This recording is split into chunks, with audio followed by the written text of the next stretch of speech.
जानकर परी का घिनौना प्लान, तुलसी ने उठा लिया है बड़ा कदम। लेकर आ गई है वृंदा को दुल्हन बनाकर, मंडप में छुपाकर। जी हाँ दोस्तों, क्योंकि सास भी कभी बहू थी का आने वाला ट्रैक अब घर घर में मचा देगा तहलका। कहानी अब ले चुकी है ऐसा मोड़ जहां रिश्ते, इज्जत और भरोसे की परख होगी, जहां एक माँ के आंसू बन जाएंगे किसी की किस्मत और एक औरत का फैसला बदल देगा कई जिंदगियां। कहानी की शुरुआत होती है उस दर्द से जो वृंदा की आंखों में उतर चुका है। वो रोती है, टूट चुकी है, क्योंकि जिस इंसान से उसने प्यार किया उसी ने उसके सपनों को रौंद दिया।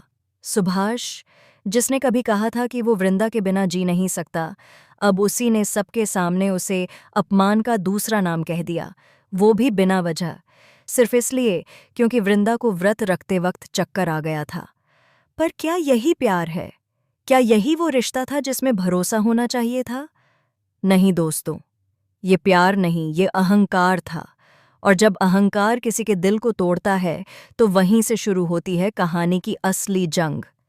अब सुभाष ने जब रिश्ता तोड़ा तो सिर्फ वृंदा का दिल नहीं टूटा, बल्कि उसकी आत्मा घायल हो गई। घर के लोग जो कल तक उसकी हंसी के साथी थे, आज वही उसे तानों के तीर मार रहे हैं। तेरी वजह से बदनामी हुई है, हमारा सिर झुक गया है, कोई तुझसे शादी नहीं करेगा अब। ऐसे शब्द जो किसी भी लड़की को अंदर से खत्म कर देते हैं। लेकिन क्या सच में गलती वृंदा की थी? नहीं, उसकी गलती सिर्फ इतनी थी कि उसने भरोसा किया और सच्चाई से जीना चाहा। अब इस टूटे हुए भरोसे के बीच एक उम्मीद की किरण है, तुलसी। हाँ, वही तुलसी जिसने हमेशा दूसरों के दुख अपने ऊपर ले लिए हैं। वो तुलसी जो एक सास होकर भी बहू जैसी सोच रखती है और एक माँ बनकर सबके लिए लड़ जाती है। वृंदा की माँ बेबस होकर तुलसी के पैरों में गिर जाती है। तुलसी जी, मेरी बेटी की जिंदगी बर्बाद मत होने दीजिए, उसे बचा लीजिए। यह शब्द तुलसी के दिल को चीर देते हैं। वो जानती है यह लड़ाई अब आसान नहीं, लेकिन अगर वह पीछे हट गई तो एक और जिंदगी बर्बाद हो जाएगी।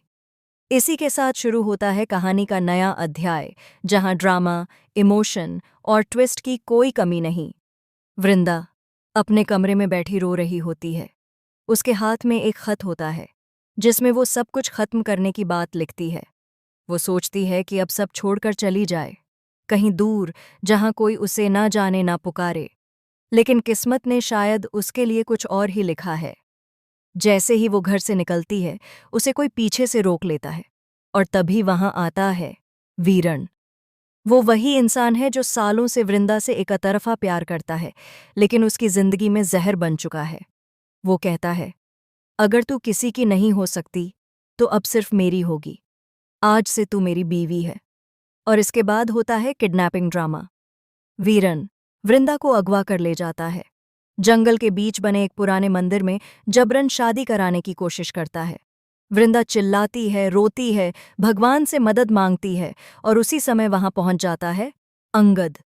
अंगद, जो अब तक चुप था पर अंदर से सब कुछ देख रहा था।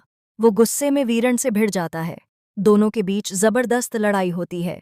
लाठी, आग और तूफानी बारिश के बीच एक जोरदार टकराव। वृंदा के आंसू, अंगद का गुस्सा और मंदिर की घंटियों की आवाज मिलकर बना देती है एक ऐसा सीन जो दर्शकों के दिल में बस जाएगा। और तभी गुस्से में आकर अंगद वृंदा की मांग भर देता है सिंदूर से। न इरादतन न प्लान से, बस एक झटके में। मंदिर के दिए बुझते हैं और कहानी में जल उठता है नया दिया। अब वृंदा अंगद की पत्नी बन चुकी है, लेकिन यह रिश्ता किसी ने चाहकर नहीं बनाया। अंगद खुद हैरान है कि उसने क्या कर दिया। वृंदा के चेहरे पर दर्द है और आंखों में सवाल, क्या यह सच है? क्या अब मैं तेरी बीवी हूं? वो सीन सीरियल के इतिहास में एक माइलस्टोन बन जाता है। अब सबसे बड़ा सवाल उठता है, क्या समाज इस शादी को मानेगा? क्या परिवार इसे स्वीकार करेगा? और सबसे बड़ी बात, क्या तुलसी इस रिश्ते को निभाने का साहस रखेगी? तभी कहानी में एंट्री होती है परी की, जो अब तक पर्दे के पीछे से खेल रही थी। परी का असली चेहरा सामने आता है। दरअसल सुभाष से रिश्ता तोड़वाने के पीछे उसी का हाथ था। उसने ही चाल चली थी ताकि वृंदा की जगह उसकी बहन मालती की शादी सुभाष से हो जाए और उनका परिवार और ऊंचा उठे। लेकिन परी को नहीं पता था कि उसकी चाल का जवाब अब तुलसी देगी, उस अंदाज में जिसकी किसी ने कल्पना भी नहीं की होगी। अब तुलसी फैसला करती है, अगर दुनिया को सच्चाई नहीं दिखती तो मैं खुद दिखाऊंगी। वो प्लान बनाती है एक दुल्हन एक्सचेंज का। सारा घर सजता है, बैंड बजता है, मालती दुल्हन बनकर मंडप में बैठती है, हर कोई खुश है। लेकिन तुलसी के चेहरे पर एक अजीब सन्नाटा है। वो धीरे धीरे वृंदा को लाती है, दुल्हन के जोड़े में घूंघट डालकर, और चुपचाप मंडप के पीछे बिठा देती है। सबको लगता है कि मंडप में मालती है, लेकिन असल में वो वृंदा होती है। शादी शुरू होती है, मंत्र पढ़े जाते हैं और 7 फेरे पूरे होते हैं। जब पंडित कहता है अब दूल्हा दुल्हन का घूंघट उठाए, तभी खुलता है सबसे बड़ा राज। सबके सामने बैठी होती है वृंदा, पूरा परिवार स्तब्ध। परी की आंखों से रंग उड़ जाता है, सुभाष गुस्से से आगबबूला हो जाता है। लेकिन तुलसी कहती है, आज ये शादी किसी धोखे से नहीं, किसी मजबूरी से नहीं, बल्कि एक औरत की इज्जत बचाने के लिए हुई है। सभी लोग हैरान। वृंदा की माँ रोते हुए तुलसी के पैर पकड़ लेती है, आपने आज मेरी बेटी को समाज में जीने की वजह दे दी। लेकिन इसके बाद आता है एक और झटका।